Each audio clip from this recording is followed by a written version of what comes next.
Et voici la dernière vidéo qui concerne les fractions composées de termes entiers, où ici, ça va être très court, il s'agit de ne surtout pas confondre encadré avec le fait d'arrondir. Si la consigne ici est d'arrondir ce super grand méga nombre décimal à 10 moins 1 près, 10 moins 6 près, 10 0 près ou encore 10 moins 4 près. Tout d'abord, on va analyser ce qu'on a sous les yeux. Il s'agit d'un nombre décimal qui était limité, ça c'est sûr, à cause de ces trois petits points, mais est-il périodique?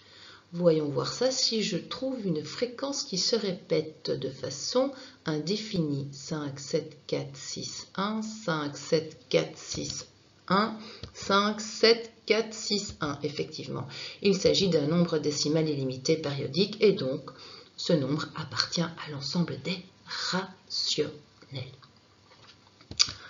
Procédez lorsque vous devez arrondir. 1. Ciblez le nombre de chiffres qui va composer votre partie décimale. Ça m'est donné par l'exposant. Et donc, si je fais un peu de place ici, je stoppe à 5, mais provisoirement, parce que je vais devoir raisonner. Lorsque je dois identifier l'arrondi à 10 moins 1 près, je démarre avec une réponse qui est provisoire, 1,5. La question qui est posée est, est-ce que ce 5 va rester ou est-ce que je vais basculer à l'unité supérieure? Pour ça, deuxième étape, il vous faut analyser le chiffre qui suit cette partie décimale. Or, ici, il s'agit du chiffre 7. Si la valeur est supérieure ou égale à 5, à savoir 5, 6, 7, 8 ou 9, vous devrez arrondir à l'unité supérieure. Mais maintenant, si cette valeur est strictement inférieure à 5, soit 0, 1, 2, 3 ou 4, il vous faudra recopier. Dans notre cas de figure, la valeur est bien strictement supérieure à 5 et donc forcément je bascule à l'unité supérieure et mon arrondi deviendra 1,6.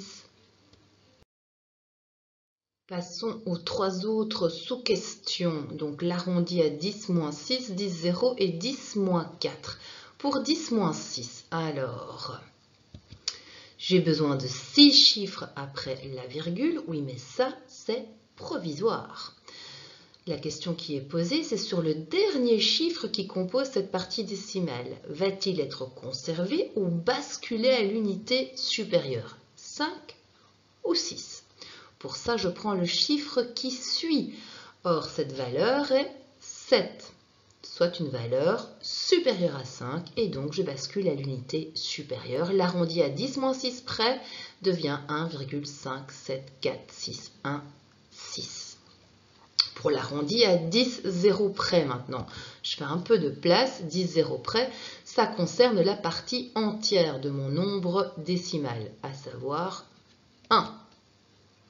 La question qui est alors posée, ce 1 va-t-il être conservé ou basculé à l'unité supérieure, soit 2? Pour ça, je vais choper le chiffre qui suit. Or, c'est 5. Et attention les amis, si la valeur est supérieure ou égale, on bascule à l'unité supérieure et donc ce 1 est transformé en 2. L'arrondi à 10, 0 près est bien 2. Enfin, le petit d, l'arrondi à 10 moins 4, on va faire un peu de place. J'ai besoin de 4 chiffres après la virgule. Oui, mais ça, c'est provisoire. La question qui est posée, c'est sur le dernier chiffre qui compose ma partie décimale. Est-ce qu'il va rester 6 ou basculer à 7? Pour ça, je vais aller prendre la valeur qui suit le 6. C'est 1. Or, 1 est strictement inférieur à 5 et donc je n'ai qu'à recopier. L'arrondi à 10 moins 4 près devient alors 1,574,6 puisque le 6 est conservé. Il est évident que dans les exercices, les nombres décimaux à devoir travailler peuvent apparaître sous forme fractionnaire. Et ce sera souvent le cas. Le plus difficile finalement, ce n'est pas d'arrondir, Le plus difficile, c'est d'opérer la division par calcul écrit puisque vous n'êtes pas censé utiliser la calculatrice. Et donc ici, j'ai besoin d'une information prioritaire, c'est de savoir où je commence mon calcul écrit et puis surtout où je vais l'arrêter. De combien de décimales ai-je besoin pour entamer mon raisonnement sur le fait d'arrondir. Et ce détail vous est donné par l'un de ses exposants, à savoir celui qui est le plus petit. Bien oui, quand on est dans le monde des négatifs, au plus je m'éloigne de l'origine, au plus je suis petit. Et donc, ce détail très précieux m'est donné par cette puissance. Alors, ça ne veut pas dire que j'ai besoin de 6 chiffres pour raisonner. J'en ai besoin de 7 après ma virgule, au minimum. Donc c'est parti, dans mon calcul écrit, je vais devoir opérer la division de 11 par 7 et après la virgule, pour pouvoir travailler, j'ai besoin de 7 chiffres après la virgule. Alors, on se souvient, 7 rentre au max combien de fois dans 11? Il y va une fois. Une fois 7 me donne 7. 11 moins 7 me donne 4. 7 ne rentre plus dans 4. Astuce mathématique, je place une virgule me permettant de gonfler ce 4 qui se transforme en 40. 7 va combien de fois dans 40? Au max, il y va 5 fois. 5 fois 7 me donne 35. 40 moins 35 me donne 5. Je gonfle à nouveau ce 5. 7 va au maximum combien de fois dans 50? Il y va 7 fois. 7 fois 7 me donne 49. 50 moins 49 me donne 1. Je gonfle ce 1 en 10 en lui rajoutant un 0. 7 va au maximum combien de fois dans 10? Il y va une fois. Une fois 7 me donne 7. 10 moins 7 me donne 3. Je lui rajoute un 0. 7 va au maximum combien de fois dans 30? Il y va 4 fois. 4 fois 7 me donne 28. 30 moins 28 me donne 2. À nouveau, je l'accompagne d'un 0. Je poursuis ma division. 7 va au maximum combien de fois dans 20? Il y va 2 fois. 2 fois 7 me donne 14. 20 moins 14 me donne 6. À nouveau, je l'accompagne d'un 0. 7 va au maximum combien de fois dans 60? Il y va 8 fois. 8 fois 7 me donne 56. 60 moins 56 me donne 4. J'en ai pas terminé, j'ai besoin de 7 chiffres après ma virgule. À nouveau, j'accompagne ce 4 d'un 0. 7 va au maximum combien de fois dans 40? Il y va 5 fois.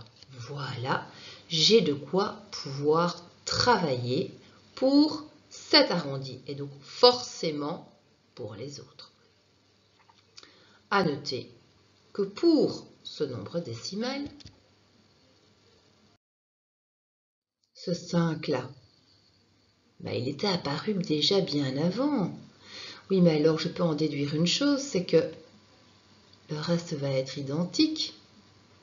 Il s'agit donc d'un nombre décimal illimité périodique, mais oui, regardez, la période n'est rien d'autre que 5, 7, 1, 4, 2, 8, 5, 7, 1, 4, 2, 8.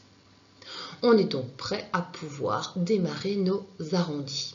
C'est parti. Alors, si j'arrondis à 10 moins 1 près, ça veut dire que provisoirement, je travaille avec 1,5. Oui, mais ça, c'est une réponse provisoire, puisque je dois aller choper la valeur qui suit pour savoir si 5 est conservé ou si ça bascule à l'unité supérieure 6. Or, la valeur est 7. Lorsque la valeur est supérieure ou égale à 5, on arrondit à l'unité supérieure. Et donc, l'arrondi à 10 moins 1 près de ce nombre bascule à 1,6. Petit b, j'ai besoin de 6 chiffres dans ma partie décimale. Et donc, provisoirement, je sais une chose, c'est que je m'arrête là. Oui, mais ce n'est pas la question. Est-ce que ça reste 8 ou ça bascule à l'unité supérieure? Pour ça, je vais choper le chiffre qui suit. C'est 5. Or, si la valeur est supérieure ou égale à 5, je bascule à l'unité supérieure. Dès lors, mon arrondi deviendra à 10 moins 6 près 1,571, 4, 2, 9. Passons à l'exercice suivant. 10 zéros près. Alors 10 zéros près, ça concerne qui? Ça concerne uniquement la partie entière. Oui, mais ça c'est provisoire. La question est de savoir, est-ce que c'est conservé ou ça bascule à 2? Pour ça, je vais aller choper la valeur qui suit, c'est 5. Or, on le sait maintenant, si la valeur est supérieure ou égale à 5, on bascule à l'unité supérieure. Et donc, l'arrondi à 10 zéros près devient 2. Dernier exercice, à 10 moins 4 près. 10 moins 4 près, ça veut dire que je stoppe ici. Provisoirement, la question est de savoir est-ce que 4 est conservé ou on bascule à l'unité supérieure. Or, comme la valeur ici est 2, ça veut dire que ma valeur est strictement inférieure à 5. Mon arrondi deviendra alors 1,571 et le 4 est conservé. Voilà qui clôture le thème sur les fractions composées de termes entiers.